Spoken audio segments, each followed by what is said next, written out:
함께 보실 하나님의 말씀은 마태복음 4장 4절입니다. 마태복음 4장 4절입니다. 신약 4페이지에 위치해 있습니다.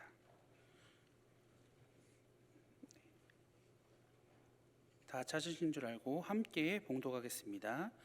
예수께서 대답하여 이르시되 기록되었으니 사람이 떡으로만 살 것이 아니요 하나님의 입으로부터 나오는 모든 말씀으로 살 것이라 하였느니라 하시니. 아멘. 우리 몸 가운데 가장 중요한 부분이 뭐가 있을까요? 가장 중요한 것이, 가장 소중한 것이 뭐가 있을까요? 물론 몸의 모든 부분들이 다 중요하고 소중하지만 그 중에 하나, 바로 우리 몸에 흐르고 있는 피가 아닐까요? 2007년으로 제가 기억하는데 방영됐던 드라마 가운데 고맙습니다라고 하는 드라마가 있습니다. 저는 직접 보지 않고 제 아내가 보는 것을 제가 옆에서 흘기들기 보긴 했었는데요. 그 드라마를 옆에서 살짝 보다 보니까 거기 드라마에 나오는 한 초등학교 1, 2학년 되는 여자아이가 에이즈에 걸려 있는 거예요. 제가 아내한테 물어봤죠. 제 아이는 왜 어린데 저렇게 에이즈에 걸렸냐고 그랬더니 아내가 설명해 주더라고요. 그 아이가 교통사고를 당해서 병원에 이송되었는데 피가 모자라서 피를 많이 흘려서 피를 수혈받았는데 그 수혈받은 피가 에이즈에 걸린 피였다라는 거죠. 제가 그 얘기를 들으면서 참 피가 소중하구나. 피가 깨끗하면 우리의 몸도 건강하고, 우리의 피가 더러워지면 우리가 아프고 질병에 걸리는구나. 그만큼 피가 우리의 죽고 사는 것을 결정할 만큼 참 중요하구나. 피가 모자라면 죽죠. 피가 더러워지면 우리가 병에 걸리죠. 이 피가 모든 것을 다 결정하는 거죠. 그러고 봤더니 레위기 17장 11절 말씀에 우리의 생명이 피에 있다, 피에 생명이 있다라는 말씀이 있습니다. 피는 우리의 생명을 결정짓는 아주 중요한 요소라는 거죠. 생명만 결정짓는 것이 아니라 우리의 열정과 우리의 헌신과 우리의 가치를 설명할 때에도 피를 언급하곤 합니다. 미국 로스앤젤레스에 가면 그 유명한 야구팀이 하나 있죠. 우리 박찬호 선수도 뛰었던 LA 다저스. 그 LA 다저스의 그 상징의 색깔이 파란색입니다. 그런데 그 LA 다저스의 전설적인 감독이었던 토미 라소다 감독이 이런 말을 했습니다. 내 몸에는 붉은 피가 흐르지 않고 파란 피가 흐르고 있다. 무슨 뜻이에요? 그만큼 나는 야구에 목숨 걸었다. 나는 LA 다저스가 우승하는 것에 나의 모든 것을 다 투자했다라는 그런 열정적인 표현이겠죠. 실제로 그런 말을 했는지 안 했는지 저는 정확하게 모르겠습니다. 하지만 여러분 많이 들어보셨던 말 가운데 이런 말이 있죠. 코카콜라 회사의 사장이 내 몸에는 피가 흐르지 않고 콜라가 흐르고 있다. 무슨 말이에요? 유머가 아닙니다. 진짜로 자기는 콜라를 판매하고 콜라를 보급하는데 목숨을 걸지 않은 다 모든 것을 헌신했다는 말이겠죠.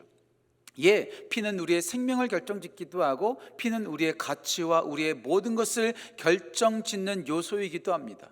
그렇다면 교회에서 가장 소중한 것은 무엇일까요? 우리가 피를 만들기 위해서 어떻게 해야 되죠? 우리 어르신들이 이런 말 자주 했어요. 잘 먹어라, 밥 잘 먹어라. 밥 먹어야지 피가 새기고 그게 살이 된다. 피가 되고 살이 된다. 우리 가장 소중한 이 피를 만들기 위해서 교회에서 가장 소중한 게 뭘까요? 가장 중요한 게 뭘까요?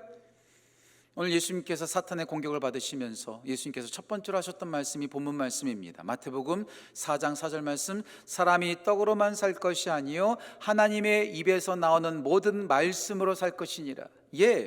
그 떡이 우리의 몸을 살리고 우리의 피를 생성하듯이 하나님의 입에서 나오는 모든 말씀을 우리가 먹고 그 말씀 따라 살아갈 때 우리 교회의 가장 소중한 피가 살아나고 그것이 생동 있게 뿜어져 나올 수 있다는 거죠. 그 말씀만큼 소중한 게 없다는 것입니다. 하나님께서 말씀으로 천지를 창조하셨습니다. 말씀으로 천지를 창조하셨을 뿐만 아니라 말씀으로 만물을 붙들고 계신다고 히브리서 1장 3절 말씀에 말하고 있습니다. 말씀보다 더 소중한 것 없습니다. 우리가 말씀을 붙잡을 때 우리가 피가 생겨나듯이 우리 모든 것들이 생동감 있게 살아날 수 있다는 거죠. 그래서 우리 교회에서 가장 소중한 것 말씀이라는 겁니다. 우리는 계속해서 꽃동산 교회 비전에 대해서 함께 말씀을 나누고 있습니다. 첫 번째, focusing on God, 하나님께 초점을 맞추어 예배하는 교회가 우리의 첫 번째 비전입니다. 두 번째 비전, 지난주 함께 나누었죠. Leaning on God's grace, 하나님의 은혜에 의지하는 것, 하나님의 은혜를 사모하며 기도하는 교회. 우리 교회는 예배할 뿐만 아니라 기도하는 교회가 되어져야 합니다. 그리고 오늘 세 번째, obeying to God's words, 하나님의 말씀에 순종하는 것. 우리가 예배할 뿐만 아니라 기도할 뿐만 아니라 하나님의 말씀을 중심으로 순종하는 교회가 될 때 우리가 건강한 교회, 살아있는 교회가 될 줄 믿습니다. 자, 그렇다면 우리의 중심이 되는 그 말씀이 어떤 말씀입니까? 말씀일까요? 무엇일까요? 오늘 그것을 오늘 세 가지로 함께 말씀을 나누고자 합니다. 첫 번째 기억해야 될 것, 하나님의 말씀은 기준입니다. 하나님의 말씀은 기준이 됩니다. 기준이 흐트러지면 모든 것이 다 틀어지게 됩니다. 학창시절 학교 운동장에서 주회를 할 때 우리는 가장 먼저 줄을 설 때 기준부터 잡죠. 군대 가서도 줄을 설 때, 또한 행진을 할 때 기준을 잡습니다. 기준이 흐트러지고 기준의 방향에 따라서 모든 것이 결정되는 것을 볼 수가 있습니다. 그만큼 기준이 중요하다는 것. 미국에 가면, 휴스턴에 가면 나사, 미국 항공우주국이라는 곳이 있습니다. 그곳에서 우주선을 만들고 로켓을 만들어서 우주에 쏟아붓죠. 그런데 그렇게 똑똑한 과학자들이 모여있는 그 미국 우주항공국에서 어처구니 없는 실수를 1999년도에 했습니다. 화성 탐사선을 만드는데 그 만드는 과정과 그것을 발사하는 과정 속에서 기준을 잘못 잡은 거예요. 야드 기법을 표현해야 되는데 미터로 사용했다라는 거죠. 기준을 잘못 잡고 단위를 잘못 잡으니까 그 엄청난 돈이 투자되었던 화성 탐사선이 공중에서 그냥 폭발해버리고 말았어요. 1,400만 불이라는 엄청난 돈이 투자됐던 것이 하루아침에 사라져버린 거죠. 기준을 잘못 잡게 되면 모든 것이 망가지게 된다는 것, 기준을 잘 잡을 수 있어야 됩니다. 지금이야 레이더가 있죠. 내비게이션이 있죠. 하지만 과거에는 그런 내비게이션이나 레이더가 없었죠. 배를 항해하는 선장과 항해사들이 무엇을 보면서 배를 운행했을까요? 움직이는 것을 보면서 운행하면 표류하게 됩니다. 길을 잃어버리게 됩니다. 움직이는 구름 보면서 움직이면 안 됩니다. 움직이는 해를 보고 움직이면 안 됩니다. 오직 움직이지 않는 결정적인 요소 하나 딱 붙잡고 가는 거죠. 그게 바로 북극성이라고 하더라고요. 북극성이라는 별은 절대 움직이지 않습니다. 그 움직이지 않은 별을 기준으로 해서 길을 찾아갈 때 표류하지 않고 길을 잃어버리지 않고 목적지까지 안전하게 갈 수 있다는 거죠. 그만큼 기준이 중요하다는 거예요. 모든 인류를 불행하게 만든 거짓말이 있습니다. 모든 사람들을 비참하게 만든 거짓말이 있습니다. 그게 뭘까요? 모든 인류, 모든 사람을 비참하고 불행하게 만든 거짓말, 바로 이겁니다. 착하게 살면 구원받는다. 많이 들어보셨죠? 착하게 살면 구원받는다. 복음을 전할 때 이런 말을 많이 합니다. 나 착하게 살았어. 누구에게 피해 준 적 없어. 내가 천국 가지 않으면 누가 천국 가니? 나 진짜 착하게 살았어. 착하게 살면 구원받는 거야. 이렇게 말하는 사람들 진짜 많이 들었습니다. 착하게 살면 구원받을지 모르겠습니다. 그렇다면 하나 더 질문할게요. 어떤 게 착한 겁니까? 얼마만큼 착해야지 구원받습니까? 몇 점 받아야 될까요? 70점? 80점? 만약에 80점이 착하다는 기준이라면 79점 맞은 사람은 얼마나 억울하겠어요? 그렇지 않겠어요? 여기서 더 중요한 질문, 어떤 기준에 따라서 착하고 안 착하고를 결정합니까? 어떤 사람이 착하고 어떤 사람이 착하지 않습니까? 어떤 기준으로 여러분들은 말하십니까? 기준을 말해야죠. 기준이 없잖아요. 다 자기 생각대로예요. 지금은 이누이트라고 말하는데 과거에는 에스킴이라고 말했죠. 저 북극에 가면 얼음집, 이글루를 짓고 살아가는 부족이 있었습니다. 그 부족에게는요, 그들만의 전통이 있었는데 이런 전통이 있었다고 합니다. 손님이 오면 그날 밤 자기 아내를 선물로 줍니다. 상상이 가세요? 기절초풍할 일 아닙니까? 근데 그들에게는 아내를 선물로 하는 것이 착한 일이에요. 그게 배려하는 일이에요. 그 기준으로 삼으면 착하다는 거예요. 여러분, 상황에 따라서, 민족에 따라서, 나라에 따라서 착하고 안 착하고의 기준이 다 다릅니다. 아름다움의 기준도 달라요. 여러분, 어떤 사람이 아름답고 어떤 사람이 잘생겼습니까? 제가 들은 얘기인데요, 동남아시아에 가면 카렌이라고 하는 부족이 있습니다. 이 카렌 부족은요, 어떤 사람이 예쁜가 하면은요, 목이 길어야 됩니다. 목이 길어야 돼요. 혹시 여러분 그런 사진 보셨어요? 어떤 여자가 목에 이렇게 링들 많이 이렇게 낀 사람들 있잖아요. 목이 길어야 예쁜 여인이고 목이 짧으면 예쁘지 않는 거예요. 나라마다 달라요. 기준마다 달라요. 민족마다 달라요. 상황마다 달라요. 세상의 모든 기준은 이랬다 저랬다 합니다. 맞을 수도 있고 틀릴 수도 있습니다. 옳을 수도 있고 그럴 수도 있습니다. 하지만 틀리지 않는, 틀림없는 기준이 분명히 있다는 거죠.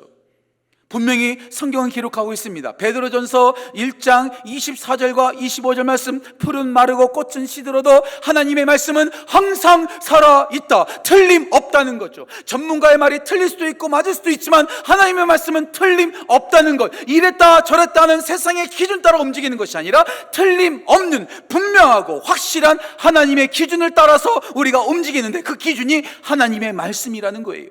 그래서 사도 바울이 로마 교회들에게 말하죠. 로마서 12장 2절 말씀, 너희는 이 세대를 본받지 말고 오직 마음을 새롭게 함으로 변화를 받아 하나님의 선하시고 기뻐하시고 온전하신 뜻이 무엇인지 분별하도록 하라. 세상에 이랬다 저랬다 하는 그 유행 따라 살아가지 말고, 세상의 흐름 따라 살아가지 말고, 변함없는 하나님의 말씀을 따라 하나님의 선하시고 기뻐하시고 온전하신 뜻의 기준을 잡고 살아가라. 이게 바로 믿음 생활이라는 거예요.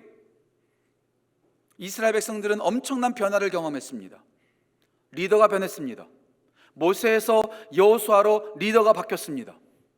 그들이 살아가는 환경도 바뀌었습니다. 광야에서 살던 그 사람들이 이제 가나안 땅에 정착해야 합니다. 세대도 바뀌었습니다. 40년이라는 시간 속에 모든 것들이 다 바뀌었습니다. 그렇게 모든 것이 바뀐 상황에서 새롭게 리더로 세워진 여호수아에게 하나님은 뭐라고 말씀하셨을까요? 너는 가나안 땅에 들어가 그들의 문화와 그들의 여러 가지 경향들을 잘 연구하고 이스라엘 백성들을 잘 인도하라고 말씀하셨을까요? 그렇지 않습니다. 여호수아서 1장 7절과 8절 말씀에 분명히 말씀하시죠. 내가 내 종 모세에게 명한 율법을 다 지켜 행하고 우로나 좌로나 치우치지 말라. 그러면 내 길이 평탄하리라. 내가 형통하리라. 상황이 바뀌어도, 환경이 바뀌어도, 시간이 바뀌어도, 심지어는 리더가 바뀌었다 할지라도 다른 것 따라가지 아니하고 오직 하나님의 말씀 따라, 그 기준 따라 움직이고 그 기준 따라 살아가고 그 기준 따라 사역하라는 거죠. 예수님도 마찬가지입니다. 예수님께서 사역을 시작하셨을 때 다른 거 말씀하지 않으셨습니다. 누가복음 4장에서 예수님의 공생의 사역을 시작하시기 전에 회당에 들어가셔서 이사야서의 말씀을 펼치시고 자기의 사명과 자기의 사역을 말씀하시는 장면이 누가복음 4장에 등장합니다. 자기 뜻대로 사역하지 않습니다. 내 마음대로 사역하지 않습니다. 오직 나의 삶과 나의 섬김의 기준은 움직이지 않는 하나님의 확실한 말씀이라는 것. 우리 교회 기준 목사의 생각이 아닙니다. 40년 전통도 아닙니다. 우리가 붙잡아야 될 오직 중심은 하나님의 말씀이 기준이라는 것. 그 말씀 따라 우리 교회가 세워지고 우리가 사역하고 우리가 살아가는 귀한 은혜가 우리 교회, 우리 성도, 우리 모두 가운데 넘치기를 주님의 이름으로 축복합니다. 하나님의 말씀이 기준입니다. 두 번째, 하나님의 말씀이 능력입니다. 하나님의 말씀이 능력입니다. 저는 계속해서 강조하겠습니다. 지난주에도 지지난주에도 제가 설교했던 내용입니다. 예수님을 믿는다고 해서 문제가 사라지지 않습니다. 예수님을 믿어도 여전히 우리는 아픕니다. 예수님을 믿어도 여전히 우리는 힘듭니다. 예수님을 믿고 신앙생활을 잘해도 여전히 우리는 어려운 삶을 살아갈 수밖에 없습니다. 예수님을 믿는다고 해서 문제로부터 자유로워지지 않습니다. 예수님을 믿는다고 해서 시험받지 않고 유혹받지 않는 일 아닙니다. 예수님을 믿으니까 더 공격이 심합니다. 더 영적 유혹이 더 심해집니다. 더 거세집니다. 다시 한번 말씀드릴게요. 베드로전서 5장 8절 말씀, 사도 베드로가 흩어진 나그네들에게 말씀하죠. 너희 대적 마귀가 우는 사자처럼 집어삼킬 자를 찾아 두루다니고 있다는 거예요. 지금 마귀가 사자처럼 우리를 계속해서 도사리고 있다는 것이요, 호시탐탐 우리를 공격하려고 지금도 바라보고 있다는 거예요. 그냥 잠들어 있으면 안 됩니다. 깨어 있어야 된다는 거죠. 우리 예수님도 말씀하셨다고 제가 강조했죠. 마태복음 24장 24절 말씀, 할 수만 있으면 택하신 자들도 미혹하리라. 목사도 별 수 없어요. 장로도 별 수 없어요. 아무리 예배를 잘 드렸다 할지라도 할 수만 있으면 택하신 자도 미혹하려고 계속해서 공격한다니까요. 제가 진짜 좋아하는 작가가 있습니다. 기독교 작가입니다. 전 담임 목사가 되면 여러분들한테 이분이 쓴 책을 추천하려고 지금까지 기다리고 있었습니다. 이분이 쓴 책 10권 넘게 읽었습니다. 줄치면서 읽었습니다. 책을 접으면서 얼마나 많이 읽었는지 몰라요. 얼마나 많은 은혜를 받고 얼마나 심오한 진리를 깨달았는지 몰라요. 이분의 쓴 책을 진짜 제가 좋아했습니다. 그런데 2주 전 그렇게 은혜로운 글들을 쓰고 멋진 책을 출간했던 그 사람이 충격적인 발언을 합니다. 자기가 입에 담을 수도 없는 끔찍한 범죄를 저질렀다고. 아무리 설교를 잘했다고 해서 안전한 것 아니에요. 아무리 좋은 책을 썼다고 해서 안전한 것 아닙니다. 아무리 예배를 잘 드렸다고 해서 안전한 것 아닙니다. 여전히 사탄은 우리를 할 수만 있으면 미혹하려고 애쓴다는 것. 그래서 우리는 근신하고 깨어 있어야 됩니다. 그리고 붙잡아야 될 것, 능력의 말씀을 붙잡아야 합니다. 우리의 힘으로 이길 수 없습니다. 우리의 힘으로 승리할 수 없습니다. 오직 능력의 말씀을 붙잡을 때 그 말씀이 우리에게 능력이 된다는 것. 어떤 능력이 될까요?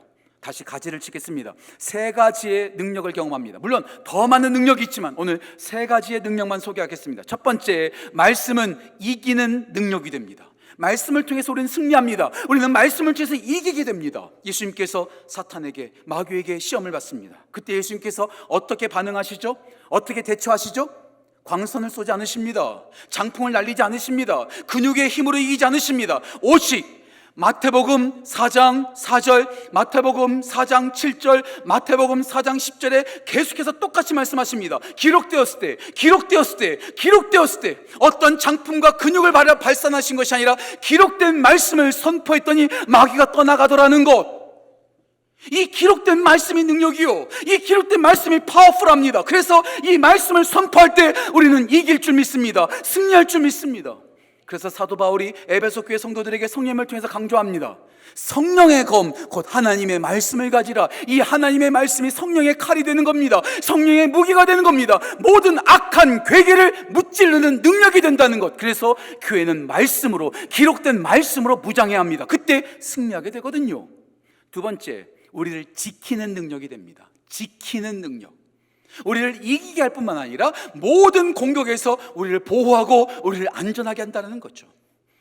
말씀 묵상 세미나 할 때 제가 강조했던 말씀이 있습니다. 저는 이 말씀을 우리 교회 온 성도가 다 암송했으면 좋겠어요. 진짜 중요한 말씀입니다. 잘 들으세요. 시편 119편 9절과 11절 말씀, 다시 말씀드리겠습니다. 시편 119편 9절과 11절 말씀, 이렇게 증거하고 있습니다. 청년이 무엇으로 그 행실을 깨끗하게 하리이까? 오직 주의 말씀만 지킬 따름이니이다. 내가 주께 범죄하지 아니하려 하여 주의 말씀을 내 마음에 두었나이다. 우리가 어떻게 깨끗해져요?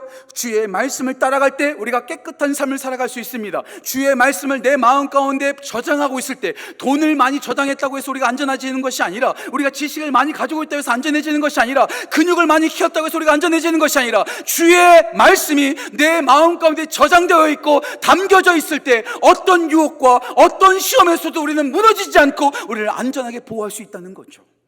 말씀이 이기는 능력이요, 말씀이 지키는 능력이요, 마지막 세 번째, 말씀이 고치는 능력이 있습니다.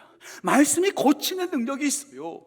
히브리서 4장 12절 말씀, 하나님의 말씀은 살았고 운동력이 있어 좌우의 날선 어떤 검보다도 예리하여 우리의 심령과 골수를 찔러 쪼개며 우리의 마음과 생각을 감찰하나니. 어떤 영성학자는 이 말씀을 이렇게 번역했어요. 하나님의 말씀은 수술용 메스칼과 같아서 우리의 더러운 부분을 다 도려내고 우리를 깨끗하게 고칠지니.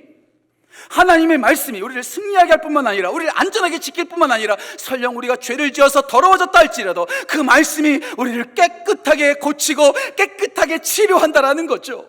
그래서 에베소서 5장 26절, 다시 말씀드릴게요. 에베소서 5장 26절에 말씀으로 깨끗하게 거룩하게 된다. 말씀이 우리를 깨끗하게 하는 거예요. 말씀이 우리를 거룩하게 하는 거예요. 하나 더 말씀 소개할까요? 디모데후서 3장 16절 말씀, 모든 성경은 하나님의 감동으로 된 것으로 교훈과 책망과 바르게 함과 의로 교육하게 유익하니 이는 하나님의 사람으로 온전하게 하며 선한 모든 선한 일을 행하기에 능력이 있게 하느니라. 예, 하나님의 말씀이 우리를 온전하게 만듭니다. 우리를 고칩니다. 우리를 새롭게 합니다. 그래서 우리는 능력의 말씀으로 승리하고, 능력의 말씀으로 안전해지고, 능력의 말씀으로 우리는 고침을 받고 새로워져야 된다는 거죠. 전 우리 교회가 이 능력의 말씀이 가득 넘치기를 간절히 소원합니다. 그 어떤 능력보다도 말씀의 능력이 있을 때 우리는 어떤 공격에서도 흔들리지 않은 평안하여 든든히 서가는 우리 교회가 될 줄 믿습니다. 하나님의 말씀은 기준입니다. 하나님의 말씀은 능력입니다. 마지막 세 번째, 하나님의 말씀은 생명입니다.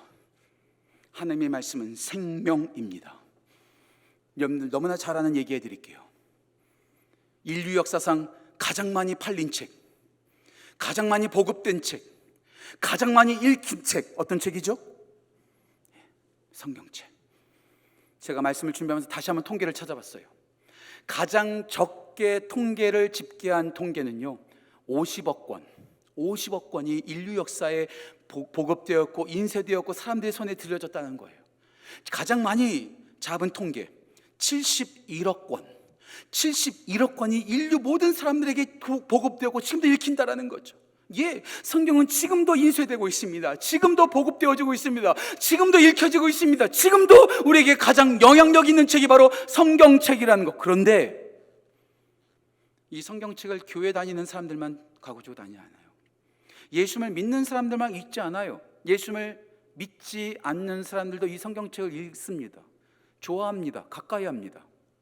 제가 들었던 이야기인데요, 어떤 광고회사는 고린도전서 13장 사랑장과 시편 23편 그 선한 목자장을요 다 외워야 된다고 하더라고요. 왜냐하면 가장 아름다운 시기 때문에, 가장 멋진 시기 때문에, 광고 문구를 만든 사람들에게 기본 중에 기본이기 때문에 사랑장과 시편 23편은 다 외워야 된다고 그렇게 강조한다고 하더라고요. 예, 모든 사람이 성경 말씀을 좋아합니다. 성경 말씀을 통해서 지혜를 얻습니다. 인간관계 기술도 얻습니다. 처세술도 얻습니다. 제가 이런 제목의 책도 봤습니다. 성경으로 부자 되는 지혜, 성경으로 성공하는 지혜. 아니, 성경 말씀을 통해서 부자 되겠다는 거예요. 성공되겠다는 거예요.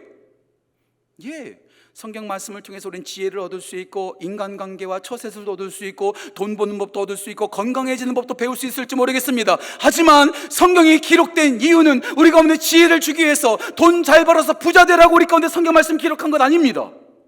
성경 말씀이 기록한 유일한 이유가 뭘까요?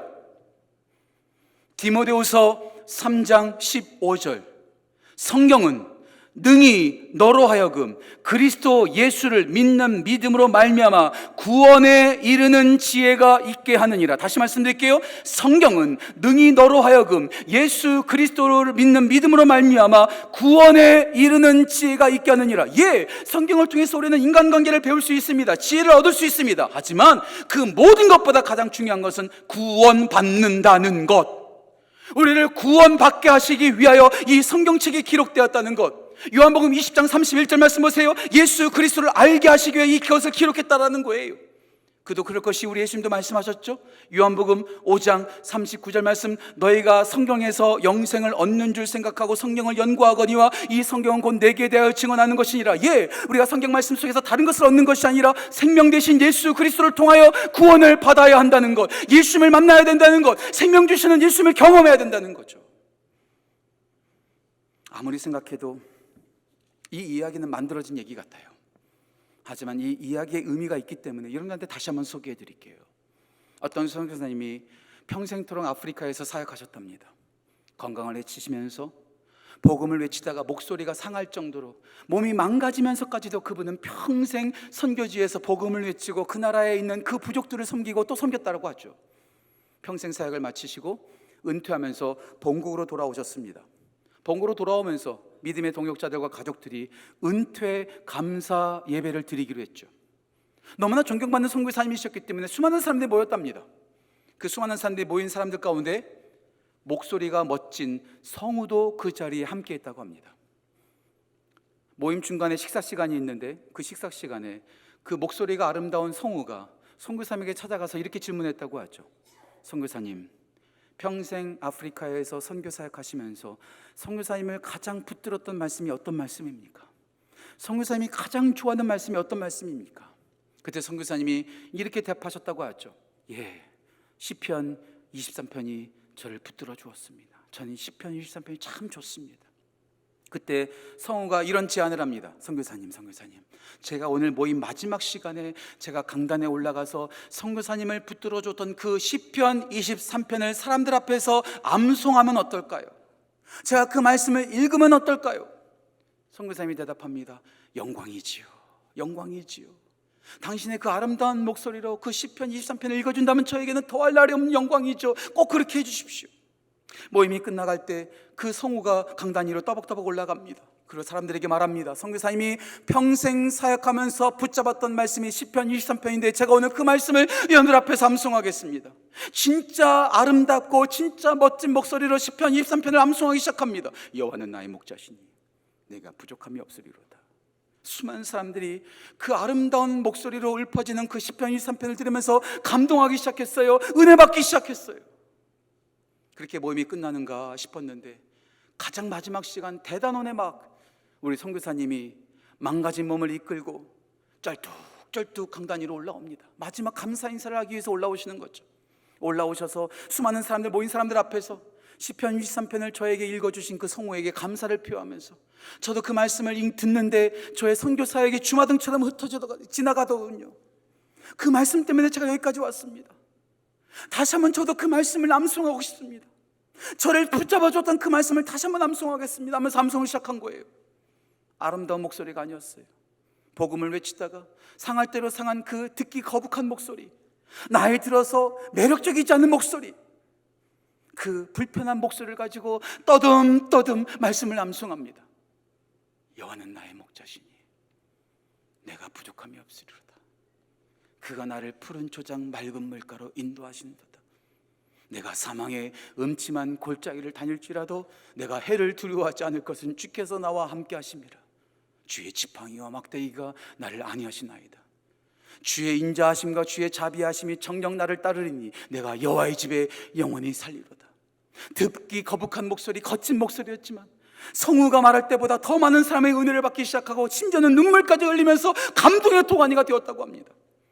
그렇게 모든 모임을 마치고 성우가 선교사님에게 찾아와서 이렇게 말했다고 하죠. 성우가 선교사님한테 이렇게 말했습니다. 선교사님, 저는 그동안 시편 23편을 알고 있었는데 선교사님은 시편 23편에 나오는 하나님을 알고 계셨군요. 저는 시편 23편을 알고 있었는데 선교사님은 시편 23편에 나오는 하나님을 알고 계셨군요. 문자보다 더 중요한 것이 문자를 기록하게 하신 하나님이 더 소중하다는 것. 말씀에 매이지 마십시오. 말씀을 지식으로 알아서 교만해지지 마십시오. 이 말씀하시는 하나님을 만나야 됩니다. 생명 되시는 하나님을 만나야 합니다. 분명히 말씀은 기록하고 있습니다. 요한복음 1장 1절 말씀, 태초에 말씀에 계시니라. 이 말씀이 곧 하나님이시니라. 요한복음 1장 4절은 또 이렇게 말합니다. 이 말씀 안에 곧 생명이 있다. 예수님이 생명이십니다. 예수님이 우리 가운데 생명이 되십니다. 그래서 요한복음 6장 35절에 우리 예수님께서 선포하십니다. 나는 생명의 떡이다. 사람이 떡으로만 살 것이 아니요 하나님 입에서 나오는 모든 말씀으로 살 것이니라. 우리의 육신이 우리의 밥을 먹고 살아간다면 우리의 영혼과 우리의 모든 구원의 영원한 생명은 영원한 하나님의 말씀을 먹을 때, 그 생명 되신 예수 그리스도의 말씀을 우리가 먹을 때 우리가 영원한 생명과 구원을 얻게 된다는 것. 말씀이 우리 교회의 기준입니다. 말씀이 우리의 능력입니다. 말씀이 우리 모두의 영원한 생명입니다. 기준되고 능력되고 생명되는 이 말씀이 우리의 중심되기를 주님의 이름으로 축복합니다. 자, 그렇다면 기준되고 능력되고 생명되는 이 말씀을 하나로 묶으면 뭐가 될까요? 하나로 묶으면 뭐가 될까요? 그것은 단 한 가지입니다. 오직 예수 그리스도. 예수 그리스도가 이 말씀의 모든 것 된다라는 거죠. 전 설교를 시작하면서 내 몸에 푸른 피가 흐르고 있다고 말했던 야구 감독에 대해서 말했습니다. 내 몸에 콜라가 흐르고 있다고 하는 기업가의 이야기를 했습니다. 우리 몸에 무엇이 흘러야 될까요? 오직 그리스도의 보혈이 흘러야 되지 않을까요? 그 보혈은 어떻게 됩니까? 이 말씀의 중심 되시는 예수 그리스도를 만날 때 우리가 새로워지고 우리가 살아날 수 있다는 거죠. 어떤 분은 이렇게 말해요. 창세기에서부터 말라기까지는 예수님이 없잖아요. 예수님이 예자도 나오지 않잖아요. 우리가 신약만 읽으면 되지 않을까요? 그렇지 않아요. 창세기서부터 요한계시록까지 오직 예수 그리스도가 중심이라는 것, 제가 늘 자주 드리죠. 이 말씀의 주인은 오직 예수 그리스도라는 것. 창세기에서는 아브라함의 제단에 준비된 수양의 모습으로, 출애굽기에서는 유월절 어린 양으로, 레위기는 대제사장으로, 민수기는 높이 들린 놋뱀 영원한 반석 되신 예수님으로, 신명기에서는 도피성으로, 여호수아서에서는 라합의 창에 걸린 붉은 줄로, 사사기에서는 참된 나실인 여호와 샬롬 평강 되신 예수님으로, 룻기에서는 기업을 물을 자 보아스의 모습으로, 사무엘 상하에서는 우리가 신뢰할 만한 참된 선지자의 모습으로, 열왕기 상하 역대 상하에서는 역사의 통치자 되신 예수님으로, 에스라에서는 율법의 완성되신 예수님, 느헤미야에서는 무너진 성벽을 재건하시고 우리를 회복해 하시는 예수님, 에스더서에서는 성문 앞에 앉아있는 모르드게의 모습으로, 욥기서에서는 고난 가운데 우리를 정금 갖게 하시는 예수님, 시편에서는 우리를 푸른 초장 맑은 물가로 인도하시는 목자 되시는 예수님, 잠언에서는 지혜의 근본, 전도서에서는 허무한 인생 가운데 의미를 주시는 예수님, 아가서에서는 노래 중에 노래 사랑의 세레나데를 불러주신 예수님을 우리 가운데 증거되어지고 있습니다. 이사야서에서는 고난받는 종 기묘라 모사라 전능하신 왕 영존하신 아버지 평강의 왕 되신 예수님으로, 예레미야에서는 의로운 가지 새 언약 되신 예수님으로, 예레미야 애가에서 눈물을 흘리시는 예수님, 날마다 우리 가운데 구원을 주시는 성실하신 예수님으로, 에스겔서에서는 성전에서 뿜어져 나오는 생수의 강물로, 다니엘서에서는 풀물 가운데 함께 거니신 예수님으로, 호세아서에서는 창녀같이 더러운 우리를 끝까지 사랑하시는 신랑 되신 예수님으로, 요엘서에서는 성령으로 세례를 주신 예수님으로, 아모스에서는 대신 찜을 주신 예수님, 오바댜서에는 거룩한 산 시온 되신 예수님, 요나서에서는 3일 만에 부활하실 예수님, 미가에서는 작은 마을 베들레헴에 오실 예수님을 우리 가운데 증거되어지고 있습니다. 나홈서에서는 시온산 환란 날에 산성 되시는 예수님, 하박국서에서 우리의 발을 암사슴 발 가까이서 높은 곳으로 다니시게 하신 예수님, 스바냐에서는 우리를 잠잠하게 사랑하시는 따스하신 예수님, 학개서에서는 믿음의 유산 되신 예수님, 스가랴에서는 은총과 연합이라는 두 가지의 막대기로, 말라기서에서는 의로운 태양, 우리를 치료하시는 광선 되시는 예수 그리스도로 증언되어지고 있습니다. 마태복음에서는 왕 되신 예수님, 마가복음에서는 종 되신 예수님, 누가복음에서는 인자 되신 예수님, 요한복음에서는 세상 죄를 지고 가는 하나님의 어린 양 말씀 로고스 되신 예수님, 사도행전에서는 유일한 구원 되시는 이름 예수 그리스도로, 로마서에서는 순종하시는 한 사람으로, 고린도전서에서는 부활의 주, 고린도후서에서는 위로의 주, 갈라디아에서는 율법에서 자유케 하신 예수님, 에베소서에는 교회 머리 되신 예수님, 빌립보서에서는 기쁨 주시는 예수님, 골로새에서는 온 만물에 충만하신 예수님, 데살로니가 전후서에서는 영광 가운데 재림하실 예수님, 디모데 전후서에서는 하나님과 우리 사이에 유일한 중보자 되신 예수님, 디도서에서는 상속자 되게 하신 예수님, 빌레몬서에서는 용서케 하신 예수님, 히브리서에서는 새롭고 산 길을 열어주시고 믿음의 주여 또 온전케 하신 예수님, 야고보서에서는 우리가 들여다볼 수 있는 온전한 율법 되신 예수님, 베드로전서에서는 산소망 되신 예수님, 베드로후서에서는 우리 모두가 회개할 때까지 인내하시는 예수님, 요한 1서, 2서, 3서에서는 사랑으로 우리와 교제하시고 우리와 사귀시는 예수님, 유다서에서는 능히 우리를 보호하사 거침없게 하신 예수님, 요한계시록에서는 처음과 나중